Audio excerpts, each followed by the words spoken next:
Ronald Keith Andrews was born into a large family on a military base in Comox, British Columbia, Canada, at the beginning of the Vietnam War. He was born, ladies and gentlemen, I'm not going to start until you stop. Let's go. Hello. Thank you. Ronald was born into a large military family in Comox, British Columbia, at the beginning of the Vietnam War. He was born with many enhanced senses and immediately knew that he was different than other people. His first encounter with other races was at birth and carries on to the present day. Early on, he was introduced to the reality of human-other race interaction and their interactions with each other inside various complexes. Constantly involved with human beings and other races throughout his life, he subsequently was told by many different races to bring a message of hope and guidance to humans and the others to enhance a universally cooperative world. The net result is here he is, Ronald Keith Andrews.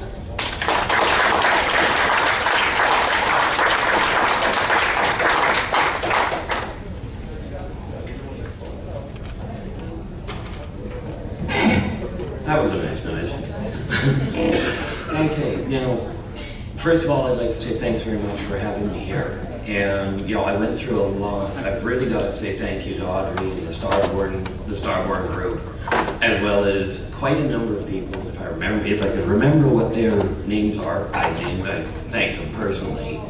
I had an issue yesterday with a bit of a flashback from that is known as post-traumatic stress, triggered by the hospitals. This being said, I'm not going into a lot of how I got here, except to say this.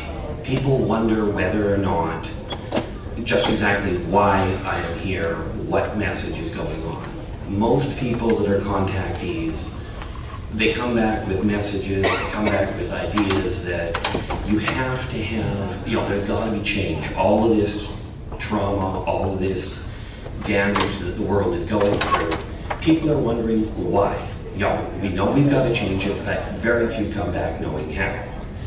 Now, I've kept in the dark. I've stayed away from people as much as possible because of the fact when I was a child, for even opening my mouth on what seemed like common sense to me, there was one point where I was literally stoned to the point of ending up in the hospital. Okay, people would ask me questions, I'd tell them. It went so bad. Now, the people at the front row, I don't have a display. I don't work with technology for a reason. I'm going to show people something that I keep quiet for the most part. People in the front row are going to notice it. The ones at the back, it depends on your eyesight. But people wonder, are there other people, are there other races around about us? Well, let me show you something. If you take a look at your own hand, you just open your hand up normally and look at the way that it's configured. You notice how many fingers are there, how many show up, what it looks like. Well, this is what mine looks like, and that's normal. That's the way it was built. I don't separate it. Amazingly enough, I can when I type, but both of my hands I was born with the same way. My temperature range where it comes to comfort is anywhere, and I'm going to have to say this in Celsius because, well, I'm from Canada and frankly that's what we work with. My temperature, my comfort range is from 10 below to 40 above. Now that translates into somewhere, I think, around about the 10 degrees, 10 degrees in Fahrenheit, up to about 112. Thank you. My healing rate is off the charts. So a couple of things that I want to eliminate right off the bat, because my being up here isn't for me. Okay, I'm really not too worried about how I got here, but what you people need to understand, what's got to get out to the people around us. When people talk about full disclosure, I absolutely agree it's got to happen. But there's so much talk about the idea of we've got to eliminate the government. Okay, we've got to take the police have to be taken out of the equation, get rid of the CIA. This has all been done before. I've watched so many civilizations over the years, over the centuries, collapse, that you've got to realize that the reason you can't just eliminate the society, you can't take the elite, you can't take the money away from them and give it to other people, because of two factors. There is no way on the planet that making somebody else weaker is going to make anybody else stronger. Understand the way the ratios work for people, because everybody says put it on an even playing field and everybody gets along. Except the ratios that I've come to see are, roughly speaking, 1% of the human population, and understand this applies to the other races as well. The Circassians, the Tekleks, the Greys, they all have the same problem. 1% of them, roughly, make things happen. They will come up with a new idea, they'll get up, they'll make it happen, they'll get going. 4%, roughly, will notice what the 1% are doing, and they will either get up and help with the 1%, or they'll come up with another idea and they'll start talking to what they're talking about, different concepts. Like, for instance, somebody opens up a restaurant, and another person may notice it and go, oh, there's a good idea, I can open a restaurant too. Or they'll go, well, we need a haberdasher, so I'm going to start that. But they get the things moving. Now you'll notice another 5% will notice what other people are doing. Oh, that guy's opening a restaurant, and that one's opening a hospital, and there's a person over there, they're opening a school. But I'm too caught up and too distracted by the rest of the world, I'm just not going to get off the couch. That leaves us 90% of the race that sit there and wonder what happened. Okay, now if you got 90% of the people wondering what happened, take that one step further, and this is a proven fact amongst anybody that's talking about, I'm broke, I'm poor, I need money, give me more money. 95% of the people that win the lottery, if they go from poor to winning the lottery, within 3 years, they're in worse shape than they were when they got the lottery in the first place. So giving people extra money isn't going to help. You got to get them trained on how to deal with it, on how to talk to each other. Now, this being said, yes, society has to be changed, but it's got to be changed from inside. The devastation that people are witnessing around the world, people are trying to blame governments, they're trying to blame a different society or a secret society, or, oh my gosh, no, isn't any of that, it's the aliens. They've come millions of miles, they've come light years and dimensions away to our planet to screw up our political system. We have reptiles that are shape-shifting because, oh my gosh, they haven't got enough going on with their own galactic war. They're here to actually screw up your political system. They're here to make sure you fear your own neighbor because they're what? Bored? Okay, these people travel through black holes to come out on this side, and they're just playing around with the political system. Not necessarily the brightest move. If we start looking at the idea of the Offworlders or the ancient races, and let's be clear, the difference between the two, in my eyes, is an Offworlder, as it suggests, is somebody that comes from off-world. An ancient race is a race that grew up here along with mankind. Primary example, there's a neat little reptilian race over primarily in Africa called the Chitawari. They are reptilian. The fact of the matter is, they grew up here. They evolved here, just like mankind did. So when you look at that, you gotta realize mankind is not, first of all, thank heavens, it's not the top of the totem pole. Now, there's all sorts of directions I can go. We can start with the idea that the political system is about as screwball as it gets. The people that are claiming to be protecting the society, you put the government in place to protect the individual. Tell me, how's that working for you? You know, we've got the pedagogical system, the school systems. They're supposed to educate people. Now, I don't know entirely about down here in the States, or over in England, or for that matter in South Africa. But I do know in Canada, where I'm from, they're no longer taught to think. They don't get taught math. They don't get taught how to spell. and they get shoved out not knowing what they're doing. Okay, so we've got all that system, we've got parental systems. Now this is a good idea. We're going to raise our kids to be functional societal members. And what happens? We don't teach them to follow the laws. The reason I know this, if you just think about it, you guys put people in power, there's laws passed, and let's use an easy one. It's illegal to speed. Now I'd lay odds, if there's one person in this room that actually follows the speed limit all the time, I'd be amazed, and I'm not that one person. Okay, but you keep wondering why the kids won't do what they're told. Well, it's because if you go to school zones and you watch the parents sail through school zones, driving at staggering levels, and then wonder why the kids don't listen.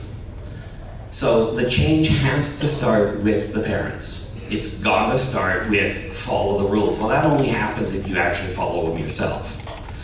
Now, I'm gonna get away from all the neat little problems of what society is, and we're gonna give you some direction as to how to solve it. The question about hybridization.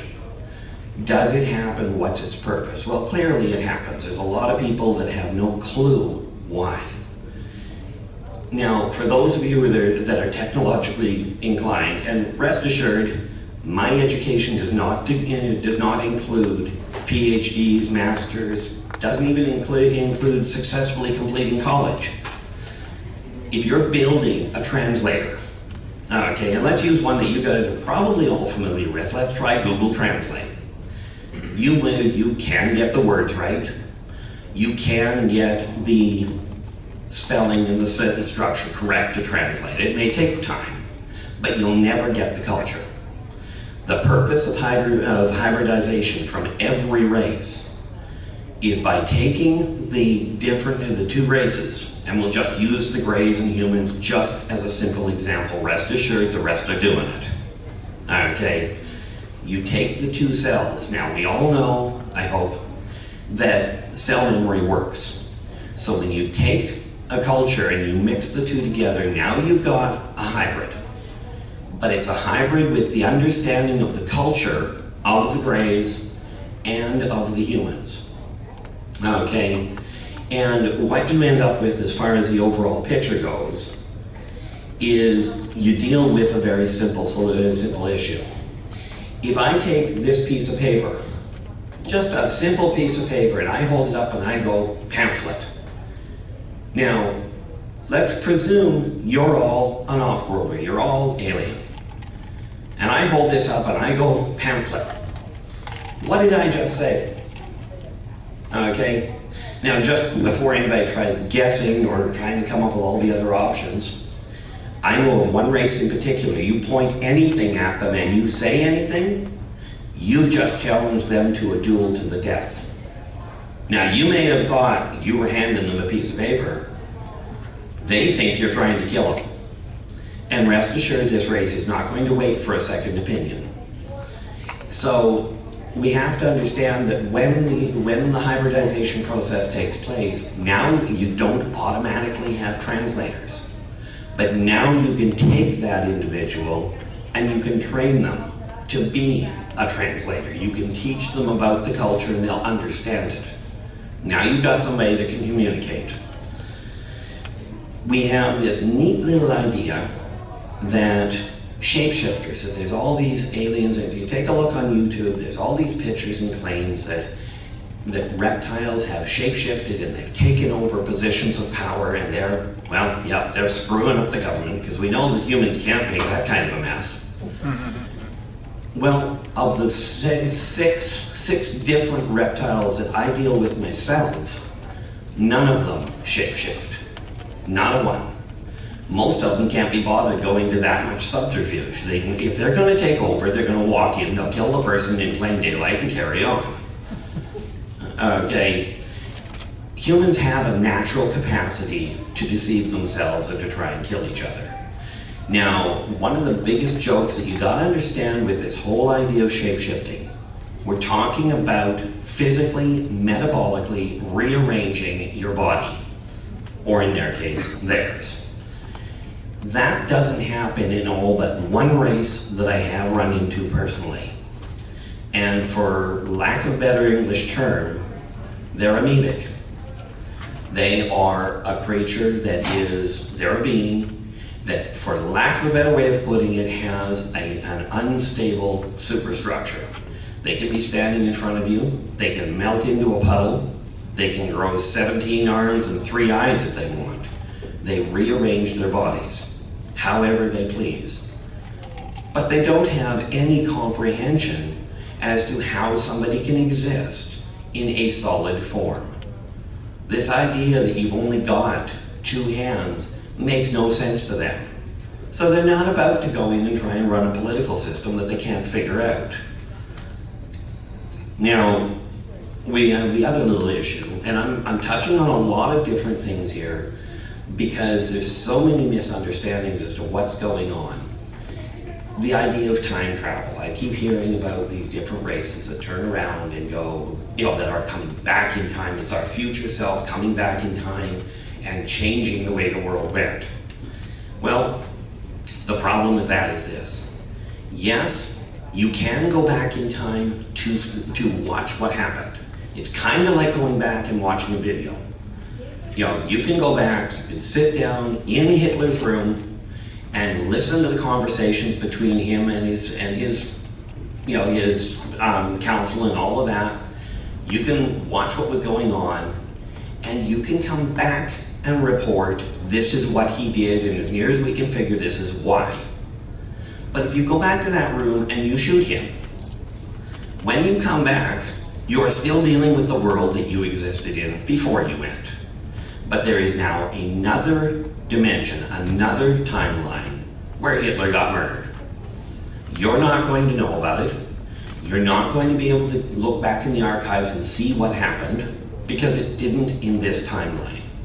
Now, this being said, can you move forward in time? The answer is yes. You can jump forward. There are lots of reports of people that just go missing. There's no trace of them. Now, humans have a brilliant idea. That means somebody murdered them. Okay, it doesn't matter. The body's gone. We don't have any evidence. There's no proof of it. They were murdered. Now, there aren't that many Jeffrey Dahmers out there to take care of the problem. These bodies have to go somewhere. If you jump forward in time, you cease to exist at this moment. But when you show up, what they'll find when they go back over the records is up until such and such a date, there's record of you. There's 100 years, there's no record, and all of a sudden here you are. The reason being you can jump forward, but you'll never get back. Okay, because of the previously mentioned issue. Now, another neat little issue, this idea of free energy. I am a firm believer that free energy is a good thing, and I thoroughly and strongly encourage people to go after it and to figure it out. But the idea of just releasing free energy to the world has one critical failing. Okay, and we need you to think about this side of it. If you release free energy to the world where everybody can have it, what you're going to end up with is the society that you know is going to crash because all of the companies, let's eliminate oil and we're just going to run on air. Okay, all of your equipment, here's free energy, it all runs on air. Everybody working in the oil industry, in the exploration fields, in the transport fields, they're all unemployed. Everybody that's in the mechanical fields that build and work with the equipment and the machines that you guys rely on to get around, they're all unemployed because they no longer have the oil fields and the money that was generated there. And you know that neat little coffee shop that you go to that is supplying you with coffee because, well, you like coffee and they like you? They don't have enough money coming in, so their doors are closing. But on the plus side, you've got free energy. Now, I'm not entirely certain that's going to work well. This is the same problem you have if you all of a sudden introduce en masse engines that don't break down. Because have you noticed Watch any one of your cities, doesn't matter where you are in the world. Take every distraction, every sense of entertainment, every enjoyable thing that you've got, take it out of your city, okay? Eliminate it. Take the fairs away. Take the rides, the amusement parks, the arcades, get rid of them. How fast do you think, never mind the teenagers, how fast do you think you're going to get bored and go looking for something to do? It is a proven fact that it is more often not the kids that are causing the major problems and the vandalism, it's the adults. Okay, and when the adults go out and do the vandalism and do the damage and they steal from people, the kids are learning from the parents, this is okay. So they go out and do it as well. So we have to realize that yes, eliminating the waste is necessary. Okay, we can look at the litter issue on this planet. And I'll tell you, if one of you drops a coffee cup, okay, drops a plastic lid on the ground, that doesn't matter. That really doesn't add up to a lot. But I don't know the population of Portland, Maine. But if everybody in Portland, Maine, just one day drops a coffee lid on the ground, I'm thinking you're going to have a heck of a mess. Now, you people are still doing such neat little things like making stuff that doesn't break down properly. Who's the genius that came up with the idea, once they knew that styrofoam doesn't break down and you can't burn it because it'll create toxic gas, who's the genius that decided to keep making it? There's other options, okay, but all of this stuff ends up in the landfills, all of this stuff subsequently ends up in the river, and then you wonder why the planet is ill. Now, this brings us to the other neat little problem. And this one, the people in Pennsylvania about 30 years ago figured out. Okay, you guys are all wondering why there's so much of an increase in tectonic instability and atmospheric problems. Well, here you have it. In Pennsylvania about 30 years ago, humans actually figured this one out, so they're not completely brain dead here. They figured out you take a set of plants, and they took one set, same plants, same fertilization, same lighting, same watering. They put them in two separate rooms. In one room, they put people that were laughing and giggling and having beautiful music and wonderful, loving conversations. The plants flourished like no tomorrow. They took the other set of plants and they put people in it with angry music, arguing, fighting, screaming at each other. The plants died. Well, newsflash, Earth is a plant. And with the number of people out there, roughly 7 billion, the majority of the newspapers and the magazines are saying, hey, look who killed who, fear your neighbor, don't talk to strangers. Note on talking to strangers. If you've got kids, you're not supposed to be talking to them because you don't know them and they don't know you. When they were born, you didn't know them. Okay, they didn't know you, so you're not allowed to talk to them because you're not supposed to talk to strangers. You tell your kids this all the time. But let's understand, if you don't talk to strangers, well, let's face it, don't talk to me because rest assured they don't come much stranger. But the fact of the matter is that you don't get to find out anything. Yes, you can figure it out on your own. Anybody in here that drives, okay, I'd lay odds you don't know how to build a car. Well, if you don't talk to strangers, you're never getting one. Or you're going to have to figure out how to break down the metal, where to find it, how to break it down, how to build it into what you're looking for. There aren't that many people here that can do that. Okay, going back for half a moment to the neat little energy issue. There was a neat little toy that was built called an atom smasher.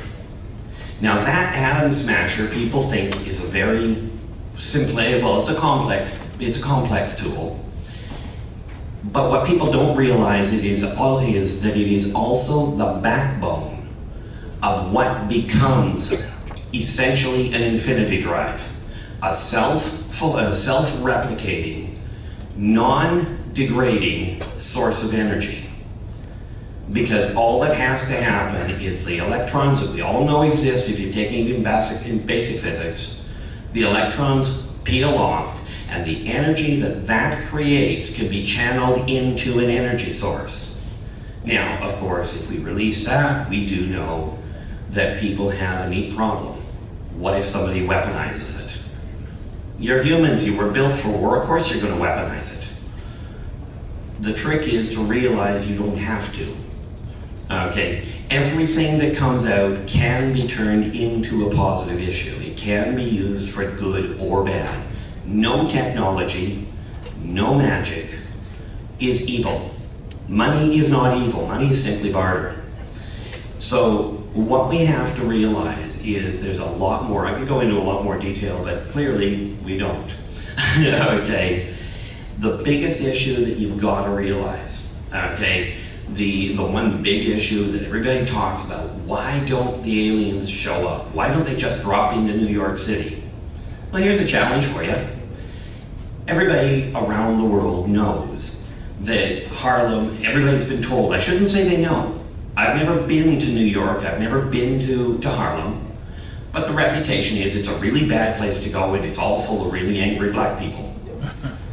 Well, with that kind of a reputation, anybody here that's white want to go down into downtown Harlem at midnight? Now picture if you have troubles, or if you know people that have problems with the skin color or the sexual orientation or the political affiliation or the skin color, the nationality. Everybody seems to have problems on this planet with one or the other. Now my ex told me I was the only race that she knew because I don't see any of that. I just figured the whole human race has the same problem as many of the races out there. If you have trouble with skin color, how much problems are you going to have if you see an 8.5-foot lizard packing a blaster? Yeah. Okay, you think that it's intimidating to walk up to a human that's 7 foot? Trust me, they ain't carrying nothing.